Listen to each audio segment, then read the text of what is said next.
Esta noche caminaremos despacio por la idea de la reencarnación, siguiendo huellas que distintas culturas dejaron en el tiempo, como quien enciende una linterna y mira, con curiosidad serena, las marcas del paso humano por la eternidad. No venimos a buscar respuestas definitivas, ni a validar creencias o rechazar dogmas. Venimos simplemente a escuchar lo que otros han creído, sentido, intuido, cuando pensaban en la muerte no como cierre, sino como tránsito. Esta no será una travesía intelectual, ni tampoco un sermón. Será una caminata suave, pausada, donde cada paso nos acerca a la forma en que diversas voces humanas han descrito ese retorno misterioso. Volver a vivir, bajo otros nombres, en otros cuerpos, pero con una misma esencia en movimiento. Si alguna vez, en la quietud de la noche, te preguntaste si todo termina, o si algo tuyo puede seguir, entonces quizás estas historias no te parezcan ajenas.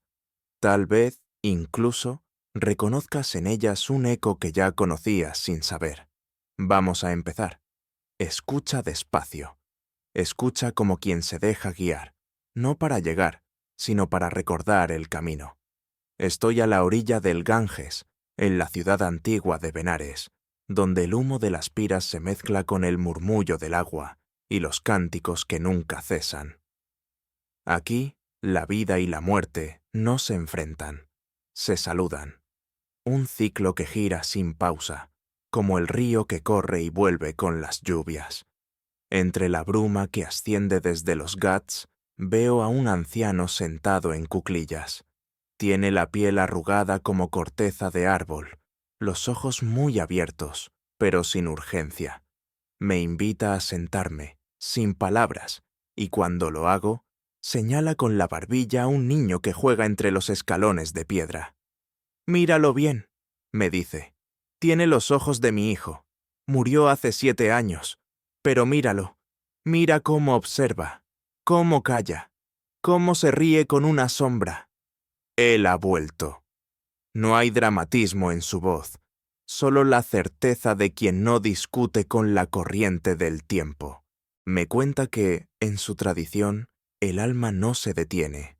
La llaman Atman, y está atrapada en la rueda del samsara, la serie infinita de nacimientos y muertes, como un viajero que aún no ha comprendido el mapa. Nacemos, morimos y nacemos otra vez, dice, hasta que la conciencia se libera del deseo y del error, y alcanza la unidad. El niño se le acerca, el anciano le acaricia la cabeza, como a un recuerdo que ha vuelto a tener cuerpo. Le susurra una palabra que no comprendo. El niño asiente, sin entenderla tampoco, pero hay un lazo invisible entre los dos. El tiempo, aquí, no es línea, es espiral. El anciano me habla también del karma, de cómo nuestras acciones dibujan el sendero del alma en su viaje. No hay castigo ni recompensa, solo consecuencia. Lo que uno hace, un día lo encuentra, a veces en esta vida, a veces en la siguiente. Por eso los cuerpos pueden cambiar, pero la deuda sigue su curso, como una carta sin abrir que espera al nuevo destinatario. Cuando el sol cae sobre el río y las campanas de los templos se mezclan con el canto de los cuencos, comprendo que para esta tierra la muerte no es ruptura, sino tránsito. El cuerpo es una vestidura, el alma la caminante, y el regreso, no una excepción, sino una promesa que la existencia susurra en cada latido. Cierro los ojos un momento. Me parece oír al niño reír, y en esa risa algo antiguo se despereza, como si, sin buscarlo, también yo comenzara a recordar. He dejado atrás la orilla del Ganges y camino hacia Sarnath, donde el Buda pronunció sus primeras enseñanzas. Aquí no hay multitudes, solo silencio. El aire es limpio, con aroma a incienso seco y tierra antigua. Me acompaña un monje delgado, de hábito color azafrán, que camina descalzo como si el suelo fuera sagrado. No se apresura. Cada paso suyo parece decir, No hay a dónde ir si no estás contigo. No se trata de volver como alguien, me dice sin necesidad de pregunta previa. Se trata de volver como lo que queda. Le miro sin entender del todo. Entonces se detiene, toca el tronco de un árbol y con una voz que no pretende impresionar, continúa. Lo que tú llamas yo no es una estatua de mármol, sino una corriente, como el fuego que pasa de una vela a otra. No es el mismo fuego, pero tampoco es otro. Así viaja la conciencia.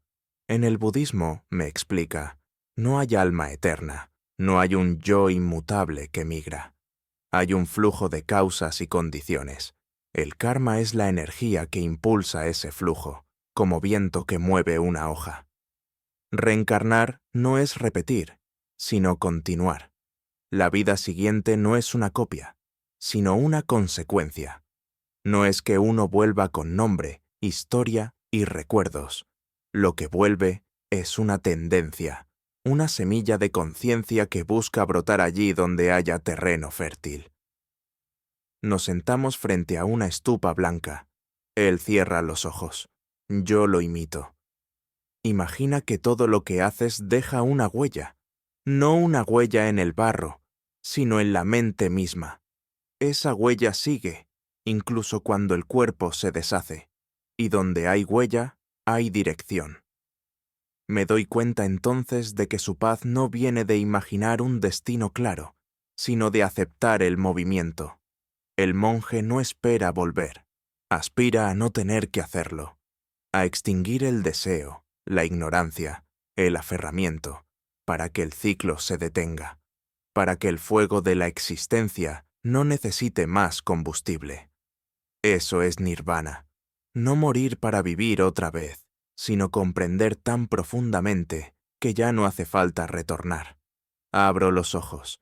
El monje sigue ahí, pero no me mira. Está con él mismo, con su aliento, con la respiración que sube y baja como las olas del océano. La compasión, me dice, sin girarse, es lo único que vale la pena traer de vuelta. Y vuelve al silencio. Yo también.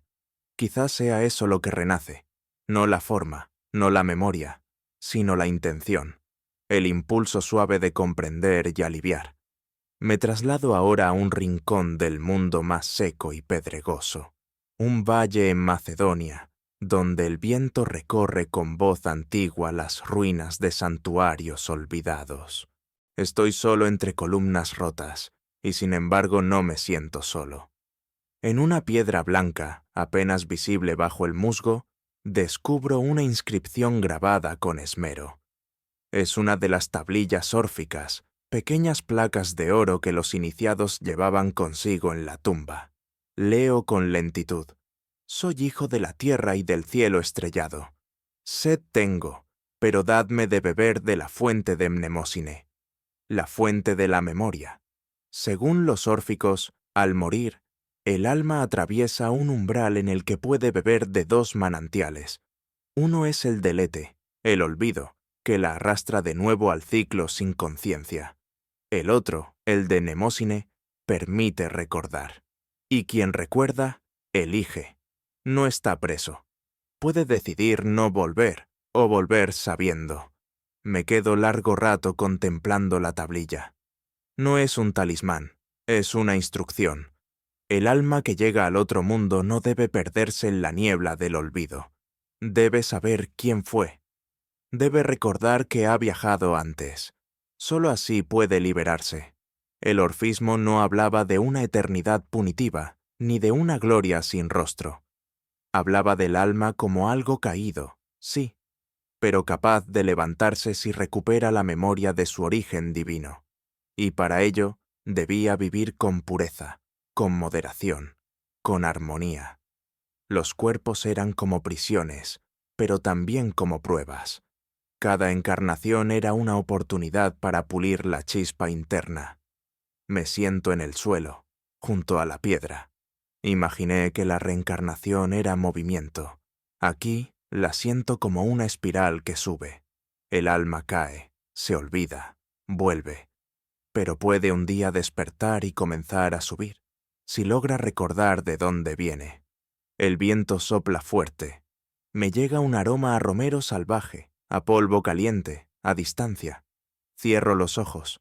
En mi mente una voz recita: no soy de aquí, soy de allá, pero he vuelto para no quedarme. La reencarnación, para los órficos, no era castigo ni consuelo. Era una condición. Y la memoria, el único camino hacia la libertad. Quien recuerda, ya ha empezado a salir del torbellino. La escena se traslada ahora a Crotona, una ciudad de la antigua Magna Grecia, donde la brisa del mar acaricia las columnas que aún se alzan con discreta dignidad. Aquí vivió y enseñó Pitágoras, ese sabio cuya imagen solemos encerrar en teoremas, pero cuya mirada iba más allá de los triángulos. Camino entre piedras cálidas por el sol. No hay templos hoy, pero sí un eco, como si en algún rincón aún resonaran las voces de los discípulos, repitiendo con devoción. Todo está animado por número. Pitagóricos. No eran solo matemáticos, eran buscadores de alma a través del orden. Creían que el universo era una música silenciosa, que cada estrella, cada cuerpo, cada átomo, seguía una vibración armónica. Y así también el alma.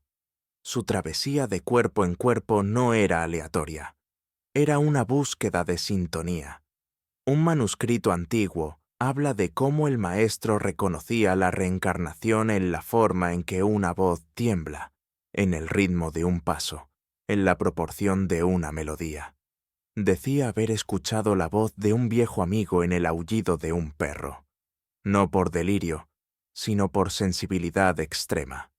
Para él, el alma era sonido, y su migración una partitura que se desplegaba a través del tiempo.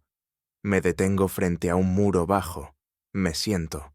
Pienso en el número no como cantidad, sino como esencia. Si todo tiene medida, incluso el espíritu se rige por leyes armónicas. Reencarnar, para los pitagóricos, era como ser fundido en un crisol invisible, pasar por vidas sucesivas hasta encontrar la nota justa, la forma que vibra en consonancia con el cosmos. En esta visión no hay castigo ni premio, hay ajuste. Si uno vive en exceso, regresa a una forma menor, hasta comprender el equilibrio. Si uno cultiva la armonía, asciende, no en jerarquía social, sino en resonancia interna. El universo, decían, es una lira. Las almas son cuerdas que se tensan y se afinan con cada encarnación. Y el objetivo último no es evitar el regreso, sino tocar, por fin, la nota que complete la melodía de lo eterno. Me recuesto. Oigo un martillo a lo lejos, golpeando metal. Tal vez una herrería, pero en ese sonido hay algo más, una vibración leve que me envuelve. Y por un momento, siento que yo también estoy siendo afinado. Quizá eso sea renacer, volver a pasar por el instrumento de la forma hasta que nuestro sonido sea digno del coro del mundo. Ahora, el paisaje cambia. Ya no hay piedra ni mármol, ni templos ni números.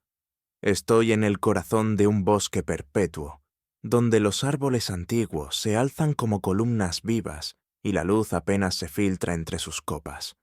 El aire aquí es fresco, húmedo, con aroma a musgo, a savia y a corteza mojada. Silencio, no como ausencia de ruido, sino como presencia de algo más. Un hombre de barba espesa y mirada inmóvil me espera junto a un roble. No me llama, no me interroga, solo me observa, como si supiera desde siempre que vendría. Viste pieles gastadas, lleva un colgante de madera en forma de espiral. Es un druida, y su voz, cuando por fin habla, no interrumpe el bosque, lo prolonga. La muerte, dice con suavidad, es el gran descanso entre clases. No lo dice en tono solemne, ni triste. Lo dice como se dice que llueve, o que el invierno volverá. Para los celtas, la vida era una escuela, y cada vida, una lección. Morir era como cerrar un cuaderno y salir al recreo, sabiendo que pronto volverías, en otro curso, con otro maestro, con nuevos desafíos. El druida señala un círculo de piedras cubiertas de líquenes. Me dice que allí los suyos se reunían a contar historias de otras vidas, no como leyenda, sino como recuerdo. Algunos sabían que habían sido guerreros, otros bardos, otros curanderas. No importaba tanto el cargo o el prestigio, sino el valor, el coraje de volver. Quien ha caído antes, dice el druida, no teme caer de nuevo, y quien ha amado antes, ama más pronto. El alma reconoce lo que ya fue suyo. Me ofrece una infusión caliente hecha con hierbas silvestres. La bebo. Sabe a tierra y a humo, a raíz, a algo que no se olvida, aunque no tenga nombre. El bosque entero parece respirar con nosotros. No hay prisa. Todo vuelve. Todo se recoge y se siembra. La reencarnación, en esta tierra, no es doctrina ni mapa celeste. Es tradición, como una canción que se canta de generación en generación. El alma no viaja sola, dice de pronto el druida, mientras un petirrojo cruza el claro. Vuelve con su tribu. Nos reencontramos, quizá en otros cuerpos, pero con la misma hambre de fuego y de pan. Lo escucho sin urgencia. Es un saber que no busca convencer, solo mantenerse encendido. Aquí, bajo los robles, siento que morir no es desaparecer, sino cambiar de historia sin perder el hilo. Reencarnar, para los celtas, era volver al banquete de la tribu, sentarse otra vez a la mesa del mundo, contar y escuchar, caer y levantarse, reír con los tuyos, aunque aún no recuerdes sus nombres. Y cuando el druida calla, el bosque no se queda en silencio. Sigue hablando en su idioma lento, con hojas, con viento, con raíces que se abrazan bajo tierra. Desde el bosque celta cruzo el océano con el pensamiento. Ahora estoy en el altiplano central de lo que hoy llamamos México. El aire es seco, la tierra roja, y el horizonte está tachonado de templos escalonados. En la distancia, el sol cae lento, y el cielo se llena de colores que no existen en ningún idioma. Escucho el sonido de flautas de barro, un canto agudo, intermitente, como el batir de alas pequeñas. Me acerco a un grupo de personas que celebran junto al fuego. No es duelo, es ceremonia. Me dicen que están honrando a los muertos valientes, a los que murieron en combate o en el parto. Entre los mexicas, esas muertes no eran tragedia, sino tránsito glorioso. Regresan como colibríes, me explica una mujer anciana, con ojos que han visto muchos soles. Pequeños, ligeros, pero llenos de fuego. El colibrí no es solo un símbolo, es una promesa. Para los mexicas, quien entregaba su vida con valentía, renacía en un cuerpo diminuto, pero tocado por el sol. El colibrí vuela hacia la aurora, donde se alimenta del néctar eterno. Y con cada flor, con cada vuelo, sigue luchando, sigue amando la vida desde otra forma. Observo a los niños danzando con plumas en el cabello. Cada uno representa un espíritu que ha vuelto. No hay miedo en sus gestos, solo un ritmo que parece venir de otro tiempo.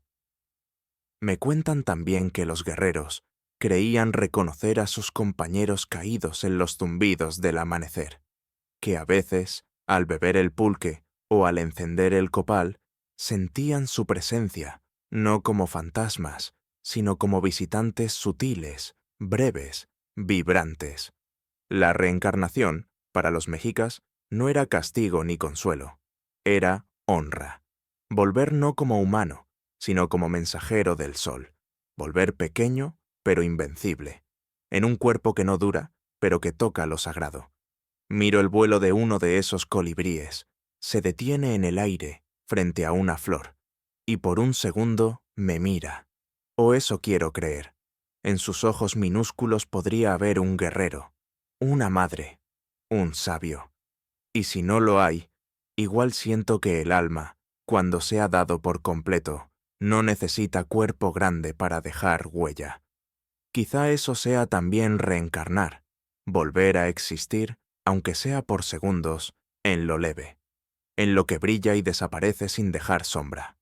Las flautas siguen sonando, y entre sus notas, el zumbido del colibrí me parece, de pronto, una oración. Ahora me encuentro entre las ruinas silenciosas de Palenque. Las piedras parecen dormidas, pero bajo su musgo, bajo el peso del tiempo, laten aún los símbolos. El calor es espeso, lleno de insectos que cantan sin cesar, como si la selva misma respirara una canción eterna. Camino entre estelas grabadas. Sobre ellas, figuras humanas emergen de la tierra, como si fueran árboles o ríos. Pero no son metáforas. Los mayas no separaban la vida humana de la tierra que la alimenta. Según su historia sagrada, el Popol Vuh, los dioses modelaron al hombre con maíz, no con barro ni con polvo, con masa viva, con lo que crece y nutre. La carne humana es mazorca, la sangre, jugo del grano. Un anciano me acompaña sin prisa, me habla con voz suave, como si repitiera algo muchas veces dicho. Morir es caer a la milpa, pero el grano que cae no muere, germina. Para los mayas cada vida era una espiga, se cosechaba, se compartía, se agradecía, y después volvía al suelo. Pero el ciclo no era lineal, era circular, como todo en su cosmos. El alma del ser humano regresaba no porque fuera condenada a hacerlo, sino porque era parte del tejido de la tierra, porque era necesario. El alma podía renacer como otra persona, sí, pero también como planta, como lluvia, como animal. Lo importante no era la forma, sino el servicio. Volver era participar otra vez del equilibrio. El maíz no se siembra una sola vez, me dice el anciano. Vuelve, siempre vuelve. Así también el corazón. Nos detenemos ante una piedra donde está esculpida la imagen del dios del maíz, joven, erguido, con el cabello en forma de mazorca. Lo representan saliendo de la tierra, con los brazos abiertos, como quien no resucita, sino simplemente continúa. No hay ruptura, hay regreso. Comprendo entonces que para los mayas, reencarnar no es recompensa ni castigo. Es un acto agrícola, natural, un movimiento de la vida para sostener la vida. Morir, aquí, es abono, y nacer es brotar. No hay separación entre el alma y la semilla, entre el cuerpo y la milpa. Cuando nos vamos, el anciano se agacha y recoge un puñado de tierra.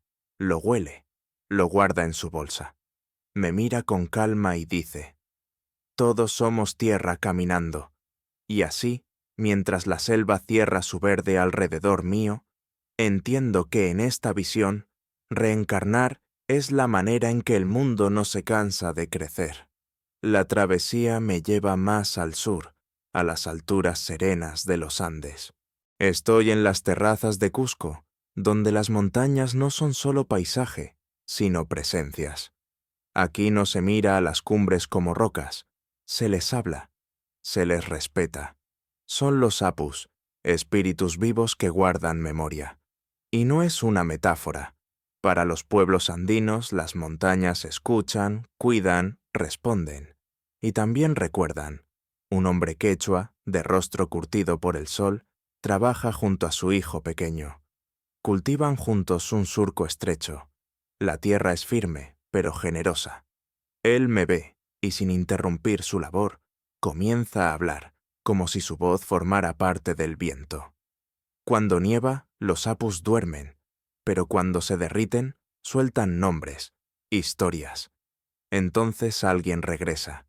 Me explica que para su gente, la vida no es una línea recta, ni un viaje individual. Es un tejido.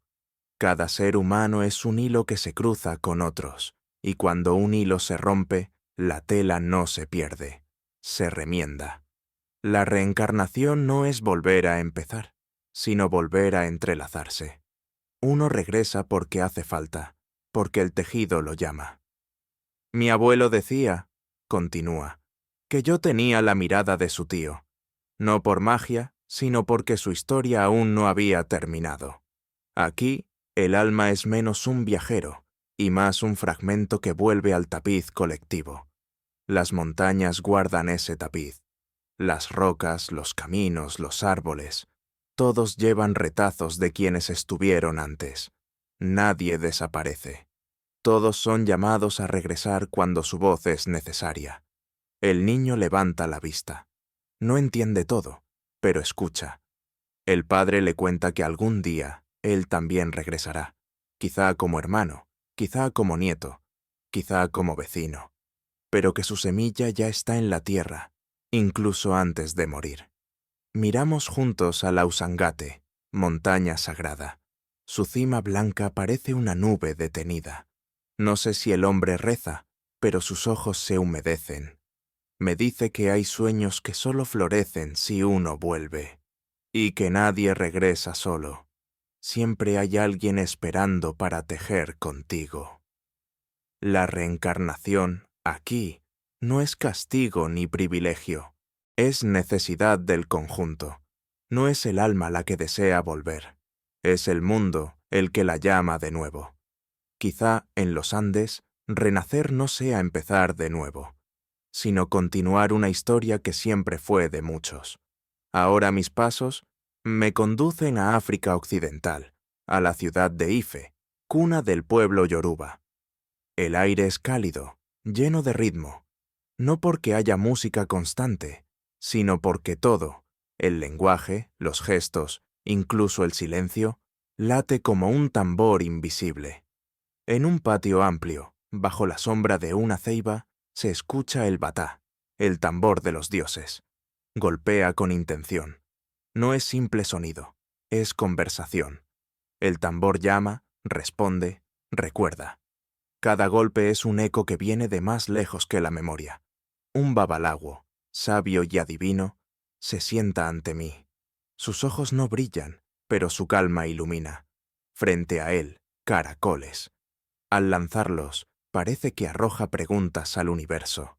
Luego los lee con una concentración tranquila. Todo ser elige su orí antes de nacer, dice sin mirarme. El orí es tu esencia, tu destino. No se te impone, tú lo escoges. En la tradición yoruba, el alma no es solo una chispa viajera, sino una voluntad que toma decisiones antes de encarnar. Se presenta ante Olodumare, el principio supremo, y elige su orí. Lo que ha venido a vivir, a aprender, a cumplir. Al nacer, esa elección se olvida, pero sigue latiendo dentro de ti como una brújula silenciosa. Reencarnar, me explica, no es regresar porque fallaste, es continuar lo que el alma sabe que aún no ha vivido por completo. Aquí, el regreso tiene sentido comunitario. El alma no viene a salvarse sola, viene a realizar su igua, su carácter, su propósito, en relación con otros. El bien no se mide en términos abstractos, sino en armonía. ¿Has vivido en consonancia con tu Ori? ¿Has sido tú, plenamente? Me señala una niña que danza junto al tambor. Dice que puede ser la reencarnación de su abuela, no porque haga lo mismo, sino porque ha elegido continuar la música que la otra dejó a medias. No hay sorpresa en su voz, solo certeza. Volver, dice, no es castigo, es promesa. Es el alma diciendo, déjame intentarlo otra vez, pero mejor. En Ife, la reencarnación es un acuerdo renovado, no entre el alma y los dioses, sino entre el alma y la comunidad del universo. Todos somos parte de un ritmo que necesita de nuestras notas. Si no se ha tocado aún la melodía entera, el alma pide volver a intentarlo. Y mientras el batá sigue marcando su pulso ancestral, me doy cuenta de que esta visión no teme a la repetición, la honra, porque en cada ciclo el alma se afina más, y el tambor, aunque repita, nunca suena igual. El viaje me lleva ahora hacia Oriente Medio, hasta Konya, tierra de místicos y poesía giratoria. Es de noche. La ciudad duerme, pero en una sala circular, bajo una cúpula sencilla, los derviches giran, no como espectáculo, sino como oración en movimiento. Girar, para ellos, es alinearse con el universo, como lo hacen los planetas, como lo hace la sangre en las venas. No giran por belleza, giran por devoción. A mi lado, un hombre de barba blanca y túnica simple. Es sufí, seguidor del camino interior. Me mira y sin palabras ya me ha dicho que conoce lo que no se dice. Cuando el cristal se quiebra, susurra sin girar la cabeza. La luz aprende otras danzas. Esa frase me acompaña todo el tiempo que observamos juntos el giro. Los cuerpos se deshacen en movimiento, como si la identidad cediera paso a la esencia. No hay inicio, no hay final, solo una cadencia sagrada. En la visión sufí, el alma pertenece al amado, a Dios, pero ha sido separada, como gota de océano.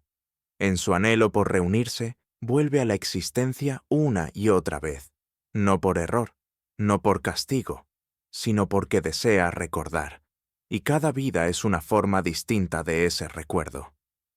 No importa si vuelves como mendigo o como sultán, dice el sufí. Si en tu corazón el deseo es real, todo lo demás es disfraz. Reencarnar aquí es permitir que Dios contemple su propio reflejo desde infinitos ángulos. Cada alma es un espejo, y cada vida una posibilidad distinta de reflejar el mismo fulgor. El alma no solo regresa, el alma baila, prueba, canta, se quiebra, se reencuentra. Y cuando el alma logra recordar su origen, se vuelve como el vino, pierde su forma, pero embriaga de sentido. La copa rota no es un fin, sino un umbral. El recipiente muere, pero el vino sigue su curso. El sufí me toma la mano, no como gesto místico, sino como quien acompaña. No busca enseñar, solo compartir. Me dice que ha sentido vidas anteriores, pero no las nombra. No le interesa saber quién fue, sino a quién ama ahora su alma. Y si ese amor sigue siendo el mismo, tal vez nunca dejó de ser. La reencarnación en este rincón del mundo no tiene mapas ni dogmas. Es una danza secreta entre el alma y lo divino, a veces dulce, a veces desgarradora, pero siempre con la esperanza de volver al centro. Y mientras los derviches giran como llamas blancas bajo el techo estrellado, comprendo que quizá renacer sea simplemente eso, ofrecer al amado otra forma de ser abrazado. Ahora desciendo al desierto silencioso de Egipto, hasta las cuevas polvorientas de Nag Hammadi, donde hace no tanto se hallaron códices olvidados, manuscritos que hablaban no a las masas, sino a quienes buscaban con hambre antigua. Son los textos gnósticos, vestigios de una sabiduría que nunca quiso poder, solo verdad. Estoy solo en una sala pequeña, con una copia del Evangelio de la Verdad entre las manos. No hay muebles, ni vitrales, ni incienso, solo palabras, secas, desnudas, pero cargadas de fuego. Los gnósticos no hablaban de alma en términos de fe. Hablaban de una chispa divina atrapada en la materia, algo luminoso que cayó desde lo alto y al caer olvidó lo que era. Según ellos, encarnamos no por castigo, sino por olvido, y reencarnamos por la misma razón, porque no hemos recordado del todo. La chispa, leo en voz baja, cae en cuerpos sucesivos hasta recordar su origen. No dicen para salvarse ni para pagar, dicen para recordar, porque solo quien recuerda su origen puede volver a él. Y ese origen no es un lugar, ni un cielo. Es una unidad sin forma, una plenitud anterior al tiempo. Cierro los ojos. La idea es vertiginosa. Que la vida misma sea un exilio, pero también una oportunidad de despertar. Cada existencia es una puerta. La mayoría pasamos dormidos, pero hay momentos, de amor, de pérdida, de asombro, en los que la chispa tiembla. Y en ese temblor, recuerda, la reencarnación para los gnósticos no es consuelo, es urgencia, porque el mundo, tal como lo conocemos, es un velo, y vivir dormidos es perpetuar la caída. Pero vivir despiertos, eso es comenzar el regreso. No basta con portarse bien, no basta con rezar. Hay que conocerse, no como biografía, sino como esencia. Hay que hacerse la pregunta más honda: ¿de dónde he caído? Y al formularla, algo se sacude en el alma, como si una grieta se abriera en la costra del olvido, como si la chispa se agitara, buscara salida. No sé si he vivido antes, pero en esta lectura silenciosa, en esta soledad que me arropa como una sábana de arena y letras, siento que algo en mí no es de ahora, algo viejo, algo intacto, algo que nunca aprendí porque ya lo sabía.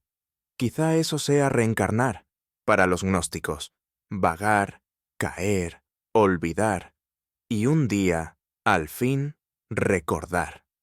No todo, apenas una chispa, pero suficiente para encender el camino de regreso. Ahora la noche me lleva a un callejón estrecho en la ciudad de Safed, en las colinas del norte de Galilea. Las casas tienen muros azules, como si quisieran fundirse con el cielo. El viento huele a cera derretida y libros antiguos. Aquí, durante siglos, los cabalistas han buscado el alma entre letras, números y silencio. Me recibe un rabino anciano. Sus ojos no brillan, pero hay en ellos algo que trasciende el tiempo. En su mesa hay velas encendidas, y junto a ellas un pergamino abierto. No me invita a sentarme. Me señala la llama y dice: «Mira, una sola vela puede encender 1000, y no por eso pierde su luz. Así, explica, son las almas. No nacen ni mueren como cosas únicas. Se encienden unas a otras, se prestan fuego, y si una no termina su tarea en esta vida, puede regresar, no como castigo, sino como oportunidad, para encender otra vela, para continuar la obra inacabada. Lo llaman Gilgul, que en hebreo significa ciclo o rodar. Las almas giran, vuelven, no por azar, no por error, sino porque el mundo aún necesita algo que solo esa alma puede dar. Cada mitzvah, cada acto justo, deja una huella, y si no se completa, no se pierde. Busca otro corazón que quiera terminarla. A veces, dice el rabino, el alma de un justo regresa en un niño, o en un desconocido que hace el bien sin saber por qué, como si algo dentro de él ya supiera el camino. Me cuenta que los sabios más antiguos podían ver los rastros del Gilgul en los ojos, en los gestos, en los sueños. Pero no se trataba de saber quién fui, sino qué falta por hacer. Porque la memoria del alma no es vanidad, es misión. Me habla de Tikkun, la reparación. Cada vida es una oportunidad de reparar algo roto, una herida, una injusticia, una omisión. El alma que regresa no busca poder ni consuelo, busca cerrar lo que quedó abierto, como quien vuelve a una casa antigua a apagar la vela que olvidó encendida. El rabino se detiene, me mira, pregunta: ¿y tú? ¿Sientes que viniste a terminar algo? No sé responder, pero la pregunta no se va, me acompaña, como si una voz suave dentro de mí también se lo preguntara. La reencarnación, para los cabalistas, no es teoría ni castigo. Es fidelidad, una forma de amor persistente. El alma ama tanto la luz que no se resigna a la sombra. Vuelve, una y otra vez, no para salvarse, sino para reparar. Y en ese gesto humilde, el de volver para servir, reside, tal vez, la grandeza más callada del alma.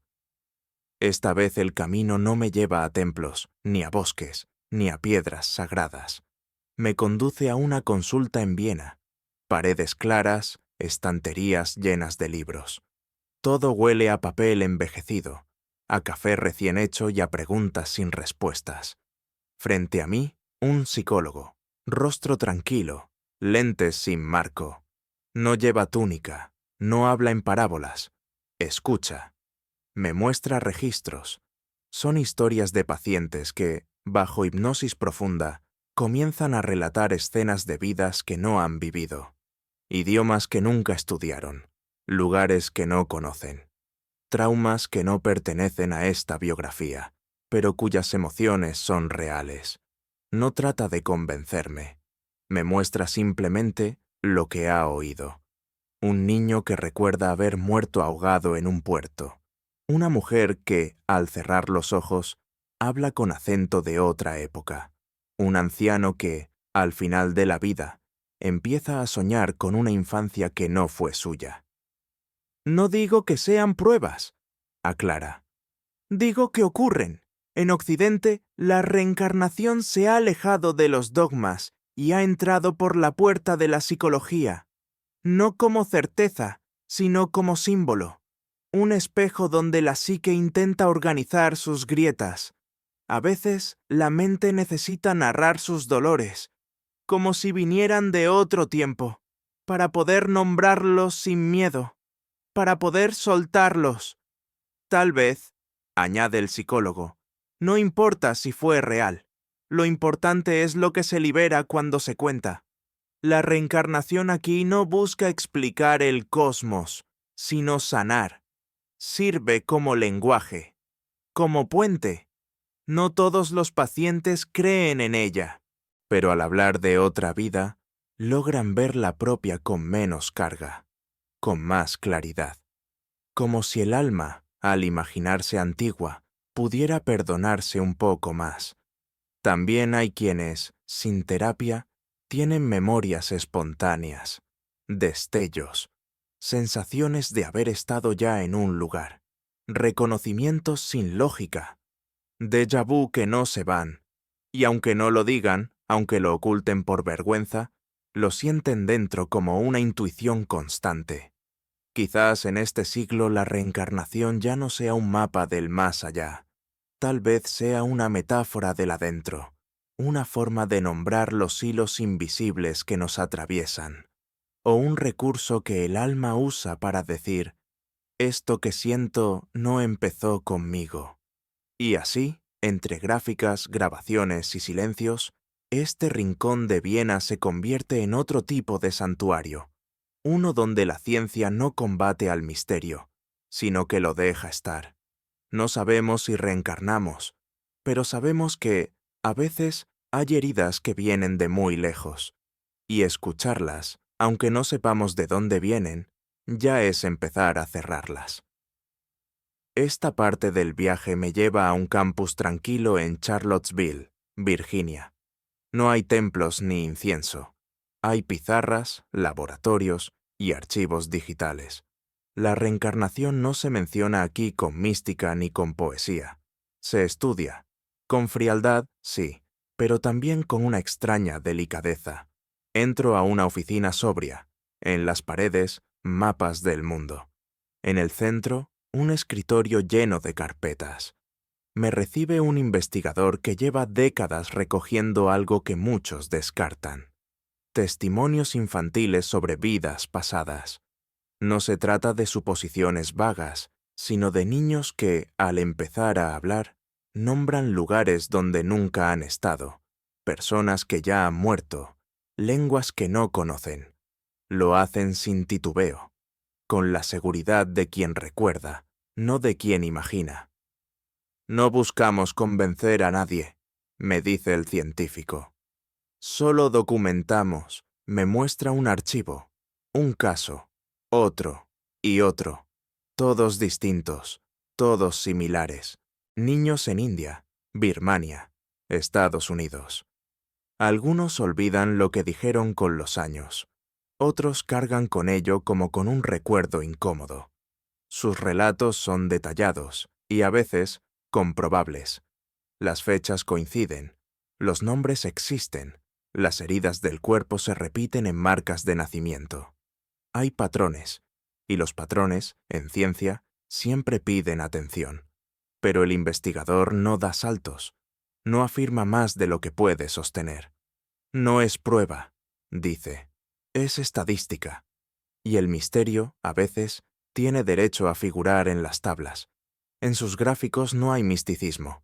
Hay porcentajes, distribuciones, correlaciones. No explican el alma, pero tampoco la niegan.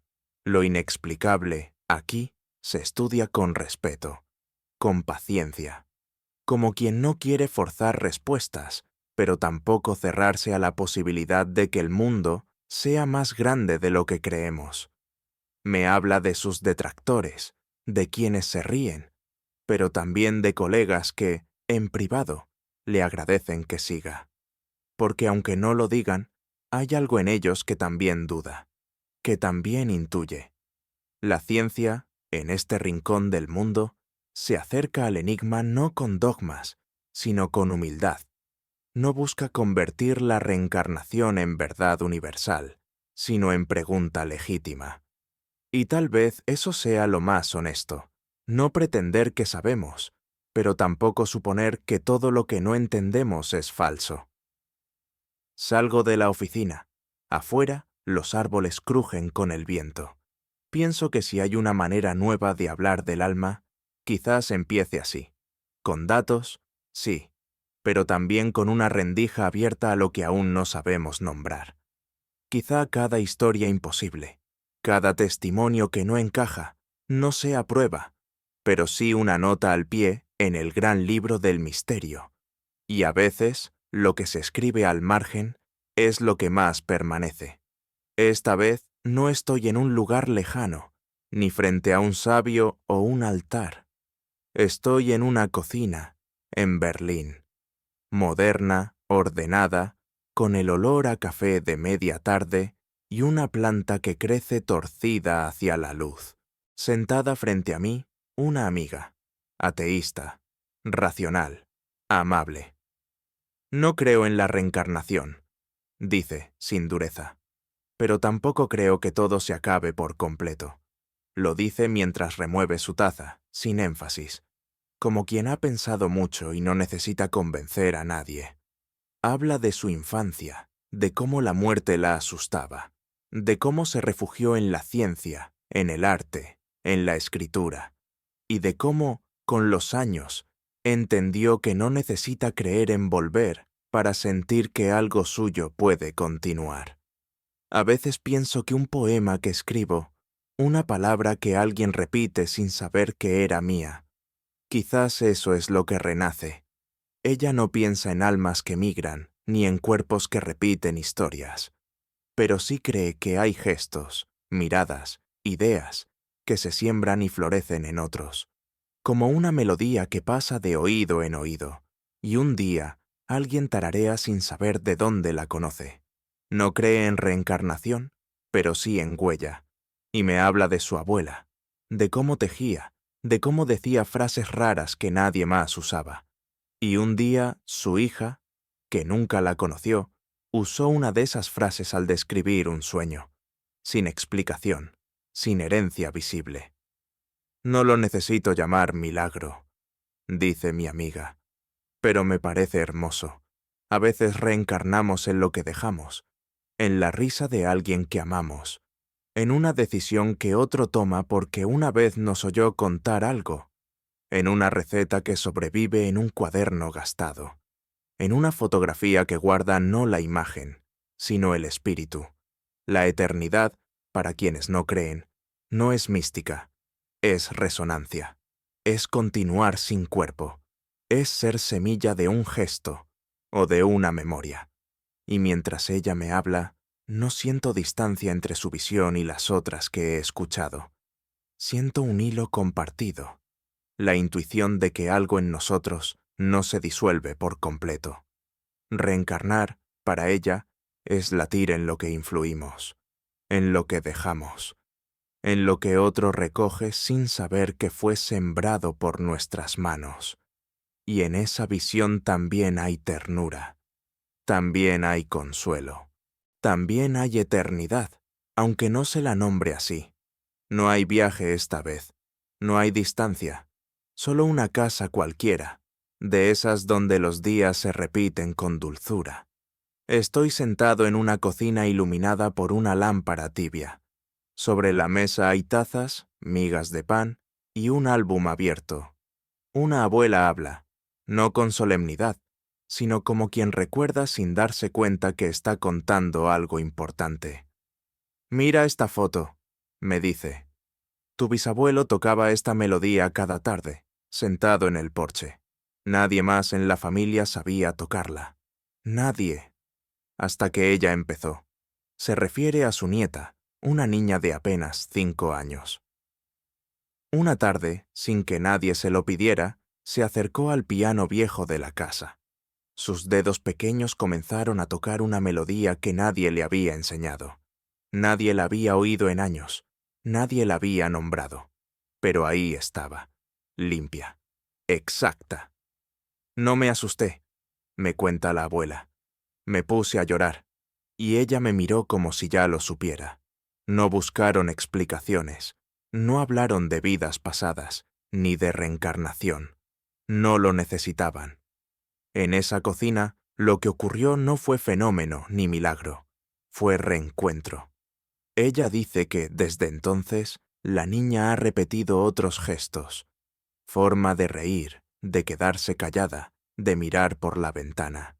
Pequeños hilos invisibles que tejen una presencia nueva con hilos antiguos. Como si algo en la sangre, o más allá de la sangre, hubiera regresado a cerrar un círculo. No lo contamos mucho, confiesa. Es cosa de familia. La reencarnación, aquí, no vive en libros ni ceremonias. Vive en rincones, en fotografías viejas, en anécdotas que se repiten porque algo de ellas sigue latiendo. Es íntima, silenciosa, no busca atención. Habita la memoria como una brasa suave. Una llama que no se apaga, aunque no se nombre. En este lugar, reencarnar no es renacer en otro país ni recordar otras lenguas. Es sentir que alguien querido vuelve en la risa de un niño, en una frase repetida, en una mirada que no se había visto desde hace mucho. No hay prueba, no hay teoría, solo certeza doméstica. Y tal vez eso sea lo más profundo, cuando la eternidad no se proclama, pero se vive. En la forma en que el amor se hereda sin esfuerzo, en los gestos que regresan, en los secretos que nadie explica, pero todos reconocen.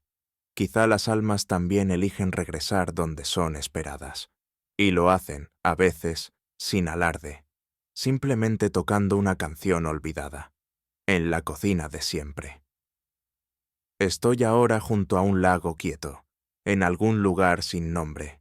No hay templos, no hay palabras, solo el espejo del agua inmóvil bajo un cielo que apenas comienza a oscurecerse. El día muere lento, y en esa lentitud hay algo sagrado. Me siento en una piedra. No pienso en nada, solo respiro. El silencio no es ausencia aquí, es presencia total. Es como si el mundo, cansado de hablar, se dedicara por fin a escuchar. El agua no se mueve, pero contiene todo. Refleja el cielo, los árboles, mi rostro.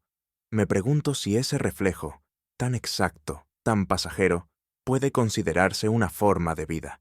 Si, cuando desaparece, muere, o si simplemente cambia de lugar. Y entonces me asalta una imagen. ¿Y si ese reflejo, algún día, vuelve como lluvia? No como metáfora, sino como ciclo real. Una gota que fue parte de un rostro, que se elevó al cielo, y que un día vuelve, distinta pero fiel. Tal vez así sea el alma, no como entidad rígida, sino como agua, que cambia de forma, de nombre, de peso, pero que siempre vuelve a buscar lo profundo. Aquí, junto al lago, no hay doctrinas, no hay dogmas, solo preguntas que no buscan respuesta, pero que insisten. ¿Qué parte de mí vuelve? ¿La memoria? ¿El amor? ¿El miedo? Me pregunto si alguna vez fui otro, o si alguien más fue yo. Si una mirada que di sin pensar sigue girando en otro corazón. Si un gesto que olvidé fue semilla en otra vida. Tal vez la reencarnación no sea un sistema, sino una posibilidad interior. Tal vez no volvemos para aprender, ni para pagar, ni para ser distintos, sino simplemente porque la vida no quiere soltar del todo lo que una vez amó. El agua del lago no dice nada, pero en su silencio, algo dentro de mí se abre. No sé si soy el mismo que era hace años, no sé si seré otro después, pero aquí, bajo el cielo que se oscurece sin miedo, siento que el alma, si existe, no es línea recta, ni peso fijo. Es algo que ronda, que cae, que sube, que se posa, como una hoja, como una gota, como una idea que regresa sin aviso. Y al final, eso basta. No saberlo todo, pero permitir que la pregunta viva en nosotros, como vive este lago, quieto y lleno de ecos. Hemos caminado despacio, sin prisa, por paisajes que no aparecen en los mapas. Ribera tras ribera, nos acercamos a culturas distintas, a lenguajes antiguos, a creencias suaves que no buscan imponer, sino compartir. Lo que hemos oído no fue doctrina ni discurso, fue una constelación de voces humanas que, desde distintos rincones y siglos, se atrevieron a intuir que la muerte no es el final.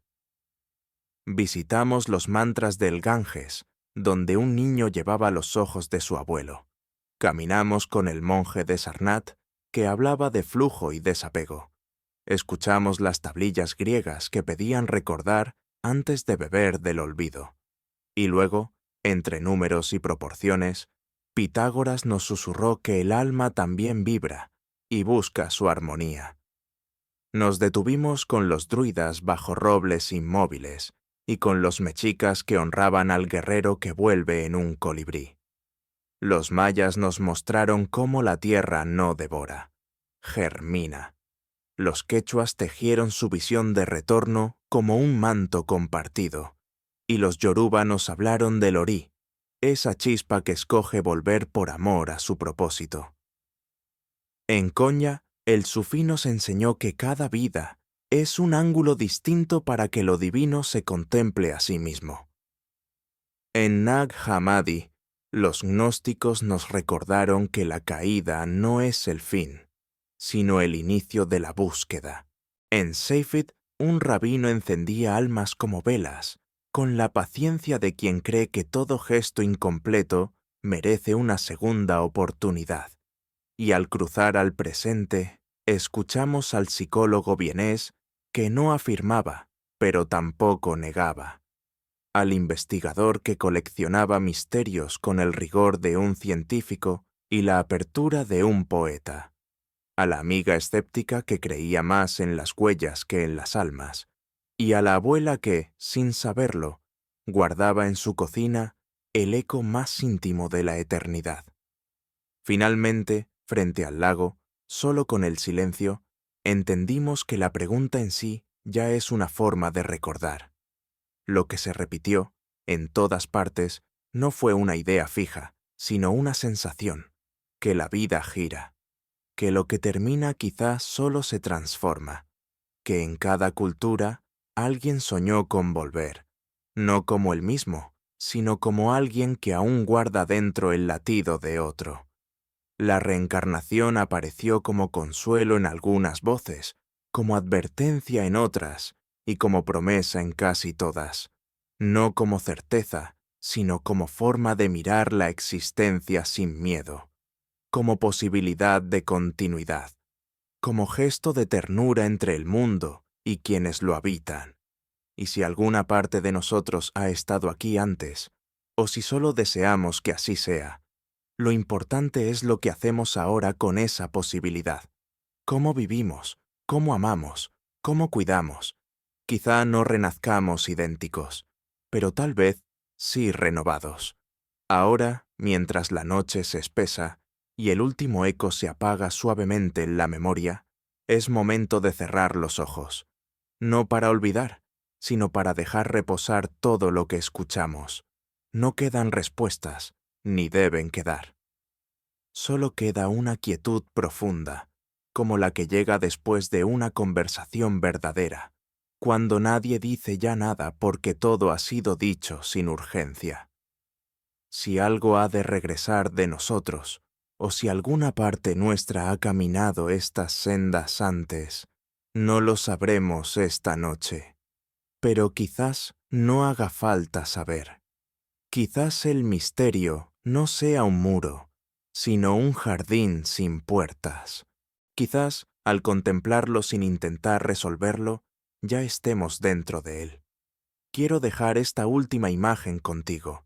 Imagina que todo lo vivido, cada gesto amable, cada acto de presencia, cada pensamiento que alivia, se queda flotando en el mundo, como semilla, como polen, como luz tenue. Y si alguna parte de ti ha de volver, que no sea para repetir lo mismo, sino para florecer con más compasión, con más conciencia, con más ternura.